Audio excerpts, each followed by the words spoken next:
I'm not going to sit here and call myself a hardcore survivalist or backwoods expert, but I've been hiking for decades, long enough to know what I'm doing. I've done the big trails, the Pacific Crest, bits of the Appalachian, the Rockies. They're great, but at some point, you start to feel a little too chartered, too predictable. You see more people than trees sometimes. That's not what I'm after anymore.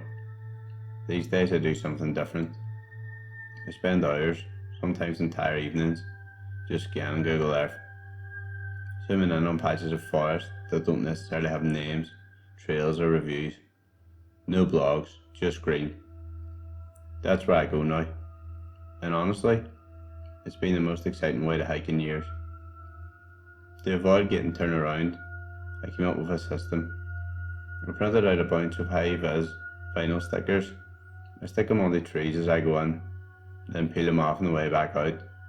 No permanent marks or damage, no trash, just a breadcrumb trail that's helped me avoid getting lost every time.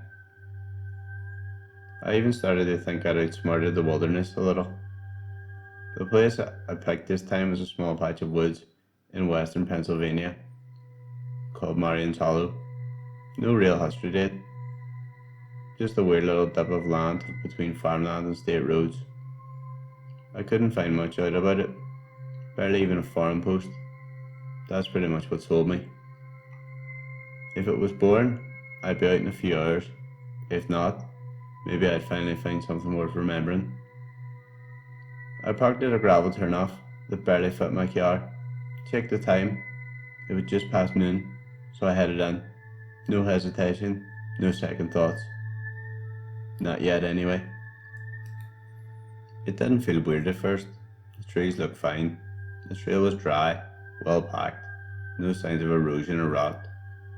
But maybe after 30 minutes in, I started to notice the quiet. Not the usual quiet. This wasn't peaceful. It was paused. There weren't any birds overhead, no rustling, not even that high-pitched insect buzz you get in dense summer woods. It was like the whole forest was holding its breath. I've hiked in quiet places before, snowbound Rockies, desert canyons, where the one's the loudest thing you hear. But this was different. It didn't feel natural. Still, I kept going. I kept checking my stickers, making sure I could see the last one before placing the next. Everything still felt normal enough that I wasn't going to turn around just because of some silence. And then I heard it. A low, drawn-out moan that flows through the trees. Not close, but not far either. Just on the edge of hearing. I couldn't place it. Not wind, not an owl. Almost human, but not quite. I froze, waiting to hear it again, but nothing. So like an idiot, I decided to keep walking. I noticed the first tree because the bark looked wrong. A long strip missing from one side. Could have been a bear or storm damage, but I slowed down anyway. Something about the shape didn't feel random. Then I saw another, and another, all at the same height, same angle. Long gouges, like someone had taken a blade to them. Not carving anything, just scraping. They weren't initials or hearts, not even symbols I could really recognise. Just jagged gashes, but definitely deliberate, done by a human. There was something hostile about them, like whoever made them wanted to make you feel uneasy, but couldn't be bothered to explain why. I just kept walking. I thought people do weird stuff in the woods. I'd seen shrines, totems, even a tree covered in baby doll heads once, in Oregon. You just kinda learn to shrug it off. But these carvings, they stuck with me. And then I saw the flicker of blue between the trees. Maybe it was green. I thought it was litter at first, a tarp maybe. So I veered off to check it out. What I found was a campsite. Small, hidden, tucked out of sight from any visible trail, if there even was one. At first glance it looked old. The fire ring had long gone cold. But the trash didn't match. Some of the wrappers were sun bleached, while others looked practically new. A rusted thermos sat half buried in leaves, let off, like someone had dropped it mid-use and never picked it back up. There was no sleeping bag or tent poles or gear, just traces, like someone had stripped it all away quickly, or didn't want anyone to know they were even there. It didn't really add up. If it was a hunter's site, it'd be more secure. If it was a backpacker, there'd be more gear.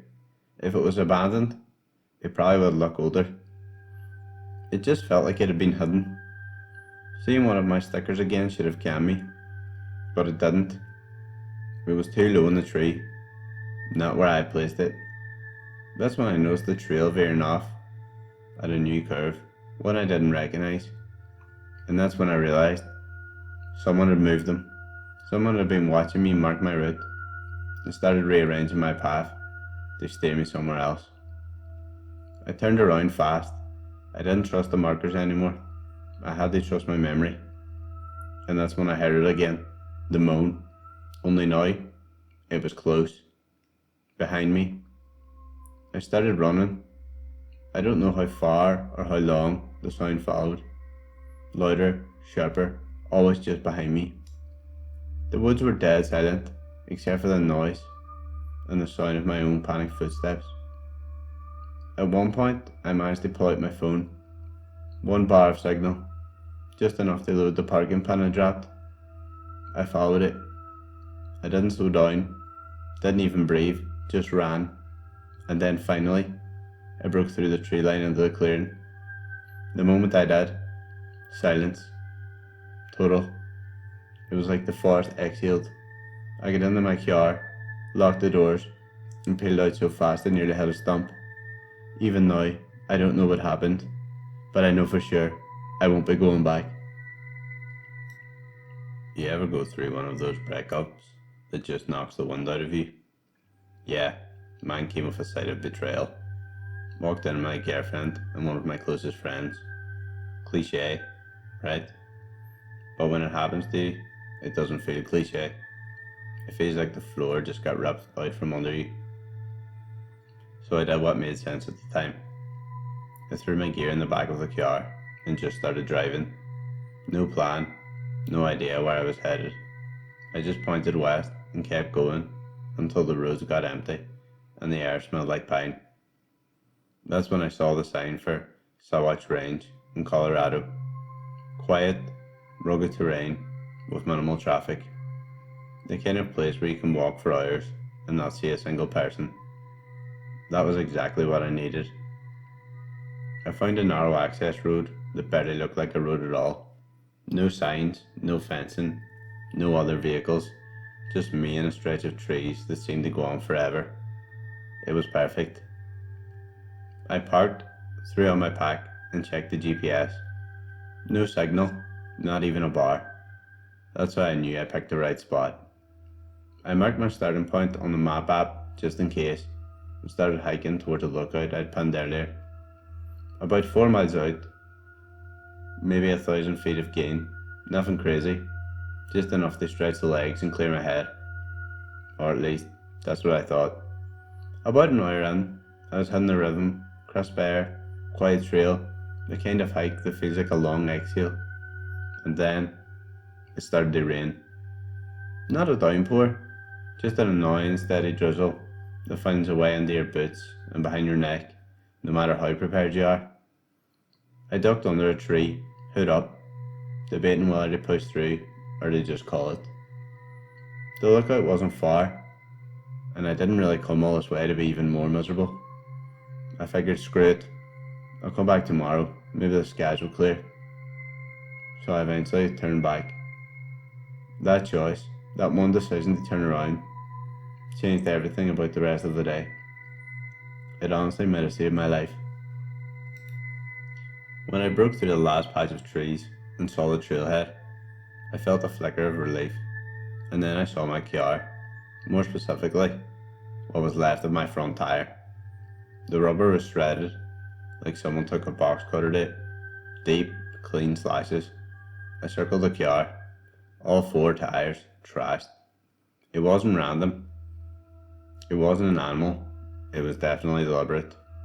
Someone had been here, while I was on the trail, and now, well, maybe they were still here. I scanned the woods, nothing, no movement, just a steady patter of rain. I checked my phone.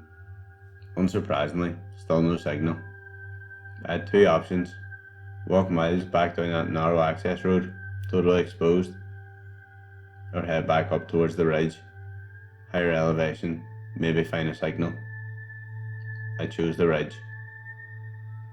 About halfway back up, pushing through the drizzle, trying not to spiral, I spotted something that made my stomach knot.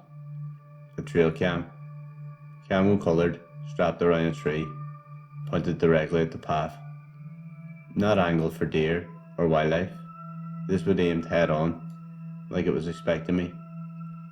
I tried to rationalise it, research, wildlife tracking, but then I saw another, different angle, different model,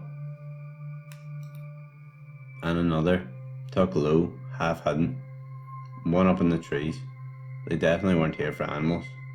It felt like they were watching me.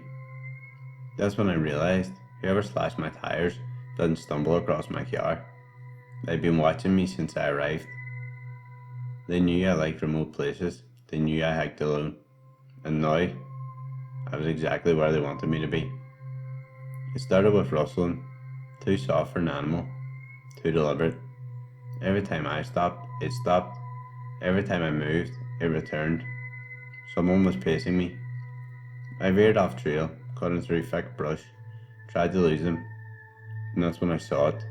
A camp tucked behind a ring of pines. Charred logs, a pot still wet on the inside. Someone had been cooking, recently. The smell of burnt wood still lingered. I didn't wait, I ran. I pushed through the branches, mud, trees, just ran blindly, following instinct. And the footsteps behind me, they didn't stop. They actually got louder, closer. I finally saw headlights up ahead, a sheriff's SUV. I didn't even think. I bolted for the car, banged on the window, breath ragged. The deputy opened the door and practically yanked me inside. "You're safe now."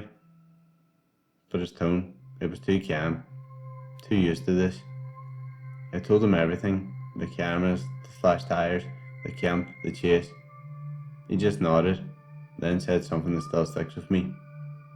That stretch of forest gets weird. Lots of survivalists, anti-government types, even cults. People who don't like being watched, but love watching others. Then he added, "You're lucky you got out before nightfall." And that was that. My family has always loved to go on hikes. Now that my siblings and I are a little older, we don't go as often. But every now and then, we still manage to find a good weekend hike together. This particular Saturday, we'd chosen a smaller mountain trail. Nothing too intense. The path led up to a beautiful overlook, where you could see a river and a small waterfall in the distance. The hike up was great. We stopped at the top to eat lunch, sandwiches and snacks that we packed, and we even cooled off by swimming for a bit in the river. As the sun started to dip, we began our descent. That's when things got strange. Near the bottom of the trail, my dad abruptly stopped us and pointed down towards the parking lot. Still about a 10-minute walk away. From our vantage point, we could see a car, and someone was circling it. We stood there, watching in stunned silence, as a stranger walked around, looked through every window, and tugged on each door handle. Finally, they climbed into the bed of the truck, pulling a cover over themselves. They were hiding. My dad, visibly angry, grabbed his phone and called 911 immediately. Then we made our way down quickly, trying to figure out what to do. When we were within shouting distance, but still a safe way off, my dad began yelling. He demanded the person get out of the vehicle. The man popped up from the bed of the truck, stood there for a second, then calmly climbed out. Without saying a word, he walked to one of the tires and slashed it. We were too far away to stop him. All we could really do was watch as he slowly wandered off, ducking into the trees along the edge of the parking lot. then re-emerging, pacing like a caged animal. We didn't dare approach the car. He was still nearby, still unstable. We stood on the opposite end of a lot, trying to keep a safe distance until the cops finally arrived. They detained him quickly. Turns out he'd been reported multiple times already, harassing hikers, vandalising cars, even trying to break into one or two. This time he got caught. It was a terrifying way to end what had started as a perfect hike, but we were grateful in the end no one got hurt. Just tires and nerves. But we never hiked that trail again.